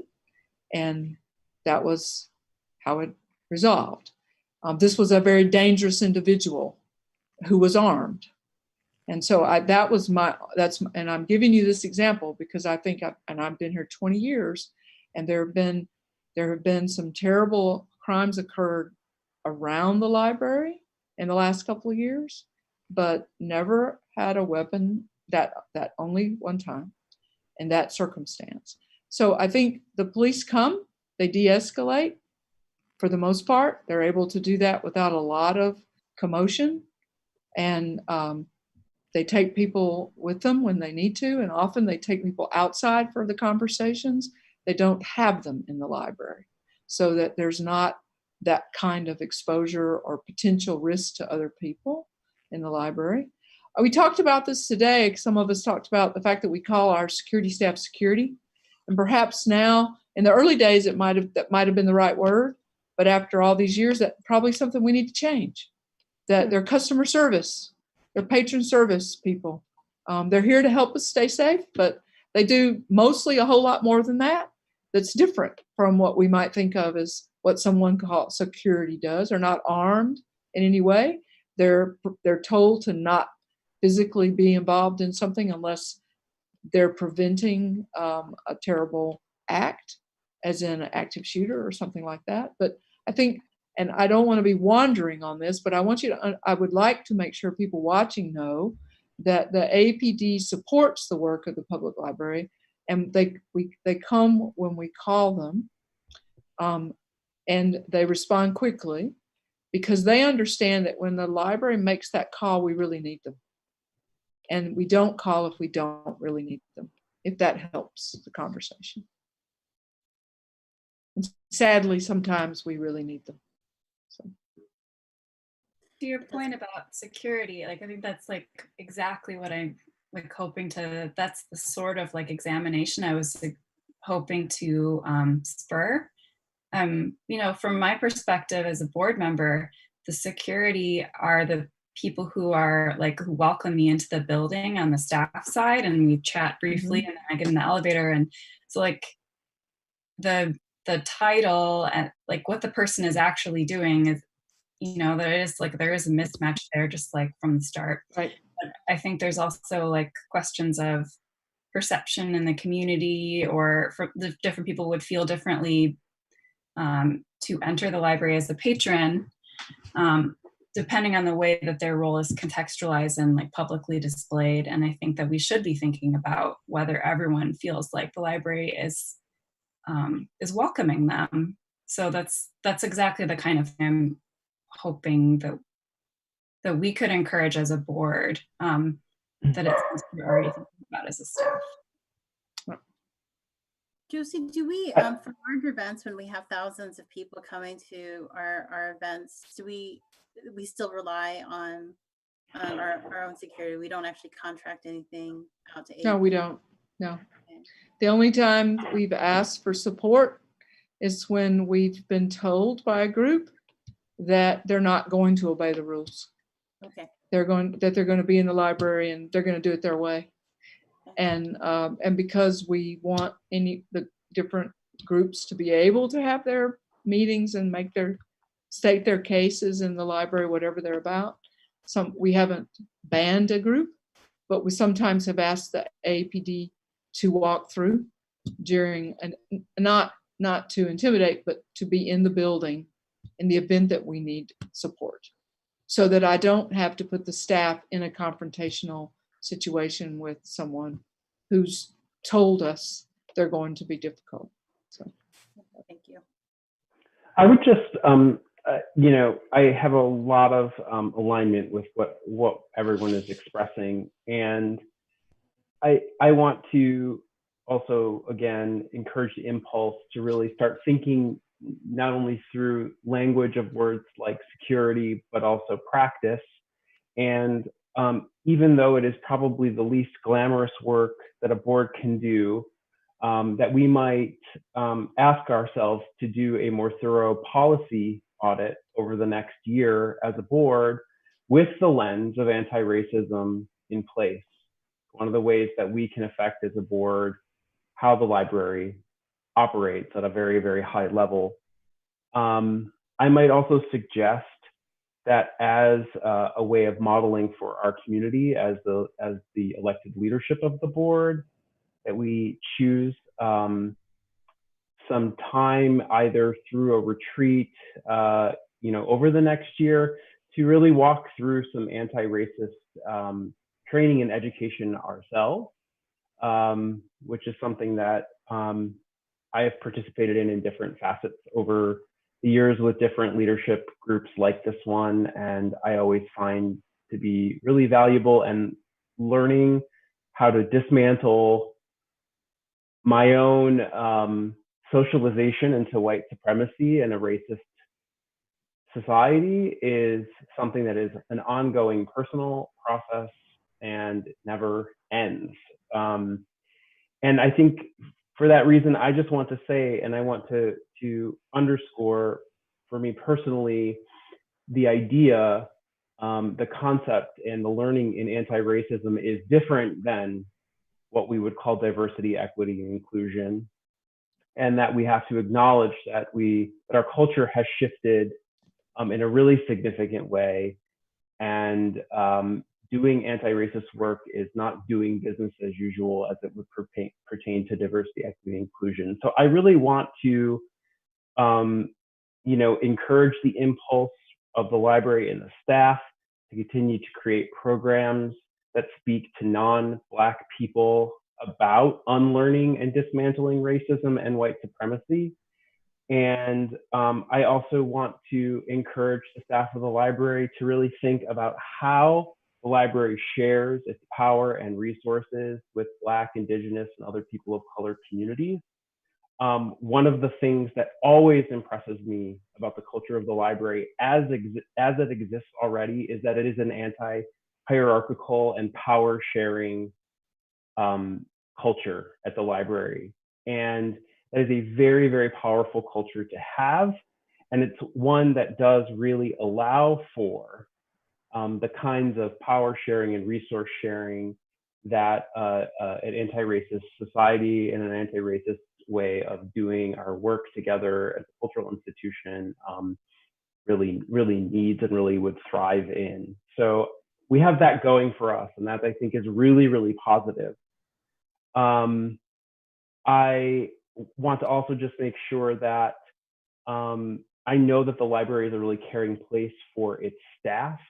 That's also a big part of the culture, and it is very important for the library to really be supportive of its Black, Indigenous, and people of color staff right now in the midst of all of this, and also in the midst of the learning and unlearning and new ways of working that will, no doubt unfold over the next, many, many years, our lifetimes. A colleague of mine said today, remember this is a movement and not a moment. And I've heard others say that in many different ways, but I think it's important to kind of hold that and hold space for that idea as we move through right now, which is a really, really complex and difficult period for lots of people. Thank you, Jim. You know, I am so pleased looking at this, looking at the screen and all the thoughtful responses folks have to Jamie's prompt, and Josie, you know, just telling us that the work is being done, has been done, and continues to be done at the library when it comes to understanding the communities that we serve now and in the future. You know, Ann Arbor has this reputation as a progressive community. We have a history of being the center of different progressive movements. So this is one of them, and I'm so glad that we are helping to document it for. This has been quite a year. This is a year that I don't. You know, I'm so glad that we did the strategic plan the year before, and this is a test of our leadership abilities, the resources that the library can provide, and just looking at the strategic plan again and how we included equity in there, and making sure it was a flexible document. This will be a really good test to see if we've really addressed some of the issues that we had anticipated, the staff had helped us anticipate. So to, you know, Jim's point, you know, if we can revisit this, if not in a year, maybe we can actually revisit it in the fall too. You know, maybe this is something that we can consider as we get going with reopening, and hopefully be able to take a look back and see how far we've come with, see how far the movement comes. It's moving so quickly. You know, it's moving so quickly with so many folks throughout the community. So maybe when we look into the next board meeting and plan for the fall, we can take a little bit, think about the agenda in the next couple months and see where we can maybe look at the strategic plan, revisit this conversation, and not have to wait for a year, because these things have been happening in days and weeks and hours, right?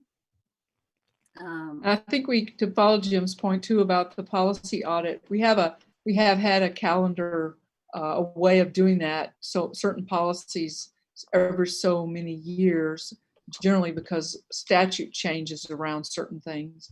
But I think having a policy audit to begin with, to have a policy audit of the policies around the public patron use of the buildings, that includes the policies around rules of behavior and the consequences to certain actions. That might be a good place to start now, because that's the one that probably has not been done for the longest period of time. And then that would lead you into conversations about all sorts of other things, and including like the role of security in the library. That we could bring back into that. So I can start to look into how to bring that forward to you as well. And we would have given you a report. We had promised you an annual report of the trespass activity in the library, and the closure occurred. So we can go back pre-closure and pull that together and have that for you too. If not July, it would be August. It's about having staff available and pulling stuff together in the right way. So that could happen too. So give you a picture. Good. Do we want to create a subcommittee to start sort of digging into policy review? It's hard to do.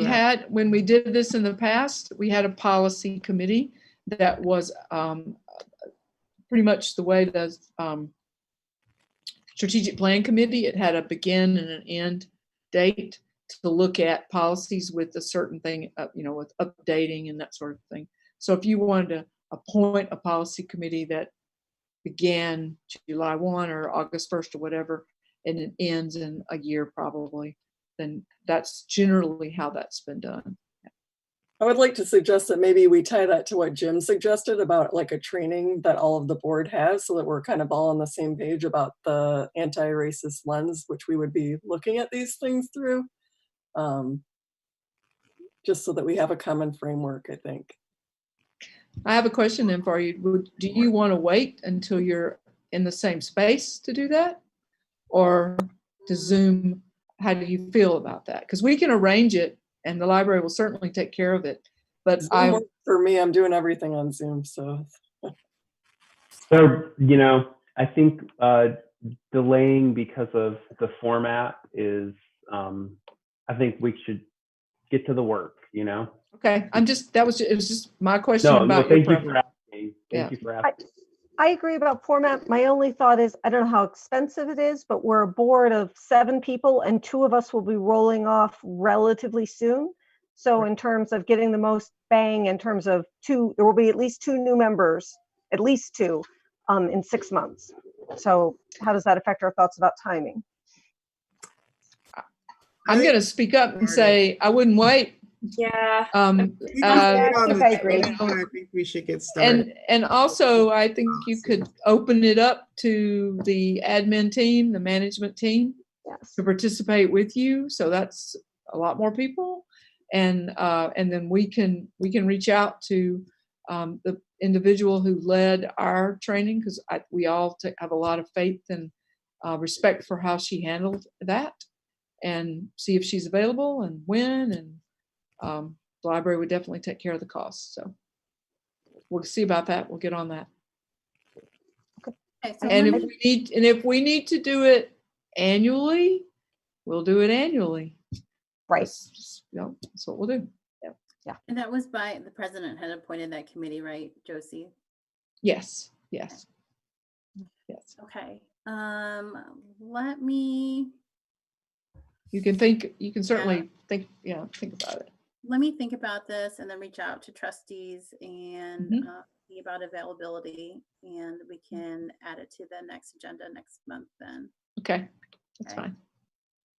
We could also discuss an executive committee as well if we want to do that. I might very well appoint you, Jim, to this. I'll take that as a hint for volunteering. So keep that in mind. Okay. I'll think about a presentation from the staff on, how things have been going in terms of their efforts to become more anti-racist in terms of the experience for working there and hiring. I know that they have been working on it, but we haven't really talked about, what they've done or what the impact is. So we could also kind of get a sense from them on that end, because this is sort of different than the policy manual. It would govern more like internal organizational stuff.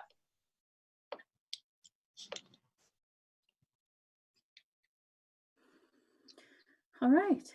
Well, thank you for that discussion. I'm so proud to do this work with everyone. Looking at your faces and hearing your voices, it's really amazing. It's really amazing. We're something else. I think we've got a lot of work ahead of us, but it helps to be able to work with a trusted organization that sees the community for what it is and the potential that we have. And I really appreciate the look back too, Josie, with the archives and documenting the stories, because we need to know where we come from first, right?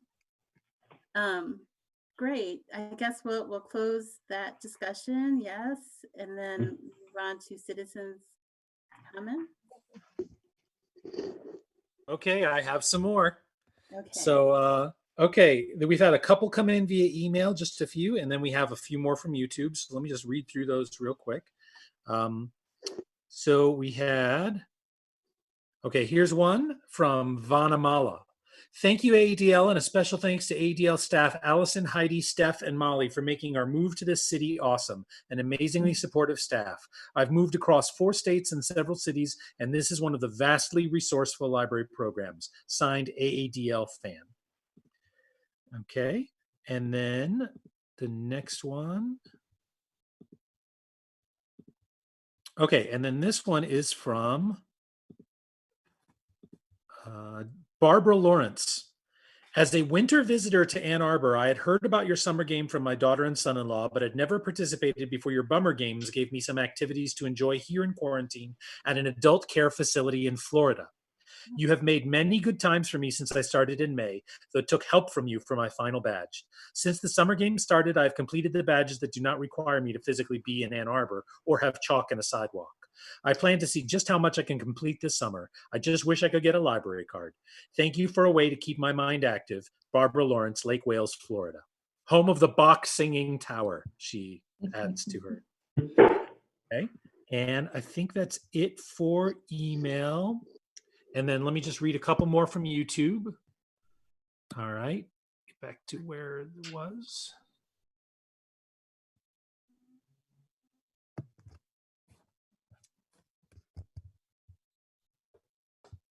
Okay, here's the first comment that I don't think this one got read before. And that is, here we go. I would like to say a big thank you to everyone at AADL for making Summer Game and the Bummer Game possible. And you could do all this in these hard times. Big thank you to all of you guys at AADL. From Arna Kiran Kumar. All right, here's another comment from Diane Bogey Bogan Reader. Great explanation on finances and a fantastic way with the summer game getting folks interested in the board meetings. And here's a comment from Lily. Thank you to AADL for being inclusive and amazing. I'm very grateful for the summer game event and catalog. My question is, what will AADL be doing as an active ally in current times? And then there were just a couple of questions that I answered. And let's see. So excited for how you guys have made the summer game happen this year. My daughter and I have particularly enjoyed watching Storytime with Ellie on Mondays. From Ainsley and Delia Fant. And I think that was, oh, one last one. Just wanted to say thank you. I really appreciate this thoughtful and incredibly important discussion. As a community member, it's so good to have the opportunity to hear and get a sense of the conversation. Thanks for having and continuing to have it. That's from Sarah Weiss. And then one more comment from Hillary Watson, which says, this is a great conversation. I really appreciate being able to listen in. And this was all during Jamie's agenda item that these comments were made. And that catches us up. That's all the patron comments we've received. Thank you, Eli. Thank you, everyone, for joining us on a beautiful evening. We will see you next month. We will work hard. We'll have an interesting agenda. I'll close the meeting then. The meeting is adjourned. Thank you. Thanks.